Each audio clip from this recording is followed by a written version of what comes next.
section talks about classical conditioning. And when we're talking about classical conditioning, we're talking about conditioning involuntary responses, like reflexive responses like jumping, or glandular responses like salivating, or a rush of emotions. We're talking about involuntary responses when we're talking about classical conditioning. With classical conditioning, you take a natural stimulus that naturally produces a response, like a drop of lemon juice on your tongue that produces salivating, or make a loud noise behind your back, you jump. Okay, so you take a natural stimulus and then you pair together with that a neutral stimulus that doesn't normally produce that response. Now, Pavlov, the famous Pavlov, did that in his dog studies. He took dogs and he would give them meat powder in their mouth, and that would produce salivation. And then what he did is he began to, every time before he would feed the dog, he would make a sound. And then the sound became, he'd make a sound and then he'd wait just a few seconds. Well, actually, he'd wait only about a half a second, and then he'd give them the meat. So he'd make the sound and then give them the meat. Make the sound and then give them the meat. Pretty soon, as you would guess, as soon as he would make the sound, many books call it a bell, as soon as he would ring the bell, already the dog would start salivating, because they know there's the bell, the meat is coming. And so they would begin to salivate at the sound of a bell, which is not a natural response, salivating to a bell. It's an interesting thing. Later, Watson studied how we learn our fears through classical conditioning. And he studied this little baby named Albert. Now, we would not be allowed to do this study today. It would be considered unethical. But anyway, he took a baby named Albert, and he put in front of the baby a white rat. Well, I happen to know babies love white rats. I've had enough rats at home, lab rats and whatnot. Babies love rats. You hand a little toddler a rat, they're going to squish it around because it's warm and furry, and pretty soon you better be ready to block, because that rat is going in. It's like, get that rat head out of your mouth. They put everything in their mouth. So I know babies are not afraid of rats.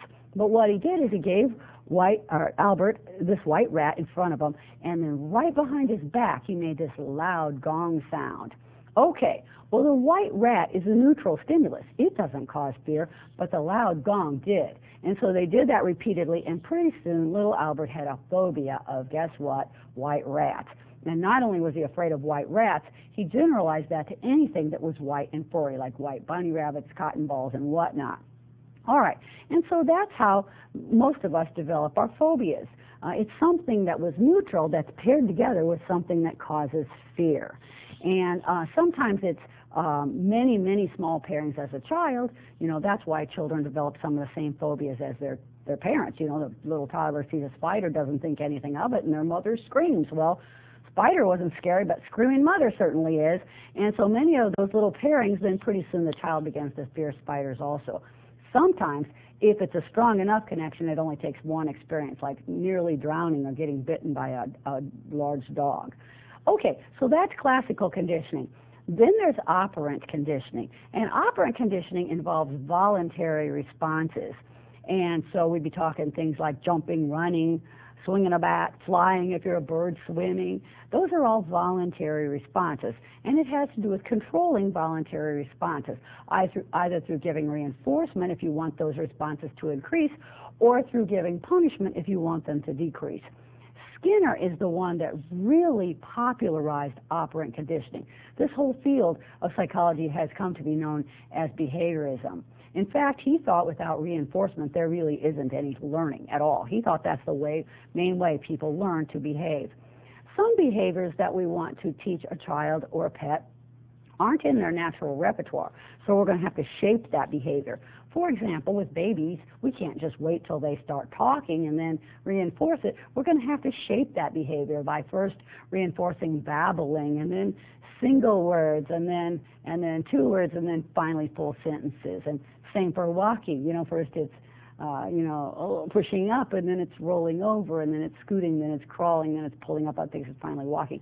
So some behaviors in animals and people, we can't just wait till it happens, because it never will. So we're going to have to shape that behavior in. All right. Also, when it comes to reinforcement, your book talks about something called schedules of reinforcement. Now, today I'm not going to go through all of those different ways we can administer reinforcements, but they really do have a powerful effect, too, on whether people will learn or not. One schedule of reinforcement that I will mention today, though, is it's called a variable ratio schedule. A variable ratio schedule is where instead of you give the reinforcement every single time the behavior occurs, you vary it around a little bit. So maybe this time you give it on the first time they do it. Maybe next time you give it on the third time. Maybe next time the 10th. Maybe next time the second. And so the person knows if they keep doing this behavior, the reinforcer is coming, or the animal, if it's an animal you're working with, but they're never quite sure when it's coming. This type of variable ratio schedule produces a very fast rate of response over a long period of time. The person doesn't even want to quit. It's very motivating. As a matter of fact, if you go into a casino, and I don't know if you're all old enough to go into a casino, but if you have been into a casino and you've seen a slot machine, that is exactly how they work. And believe me, those casino owners know about psychology, and they know that this is a powerful way to keep a person in that chair feeding quarters. You don't even want to quit. You don't even want to go to lunch. Some people, it's like, oh, I know my money's coming. I know my payoff is coming. All right.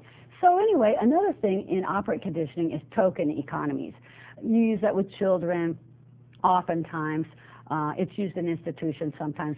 That is when a person engages in a positive behavior, rather than giving them their reward immediately, you give them some kind of token that they can trade in later for a reward.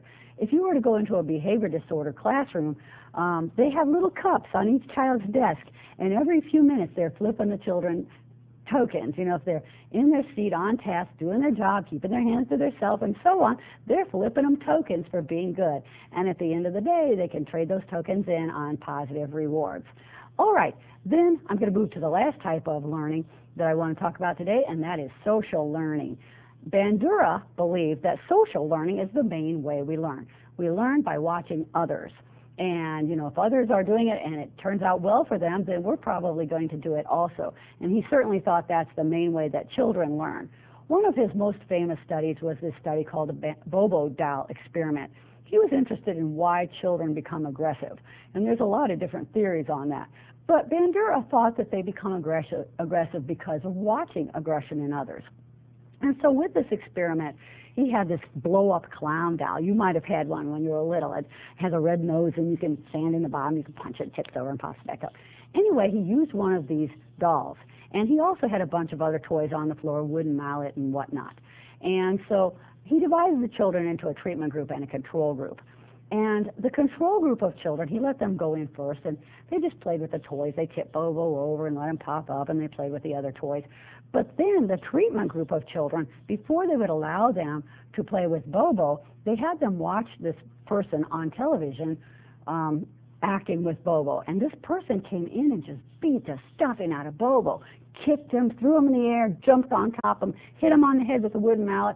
And these are preschool children, like 3, 4 years old. They had them watch this. Would you let your kid watch that?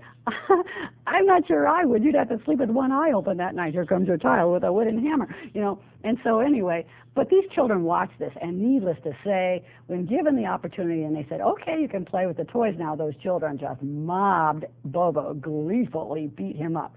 And so that was definitely an experiment that showed that watching aggression causes aggression. Even watching aggression on TV, although the studies have come back very mixed. Some of them say it makes a big difference, others say it doesn't make so much difference at all.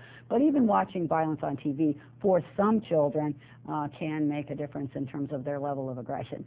Okay, that's all for this chapter for today. Refer to your study guide for further words.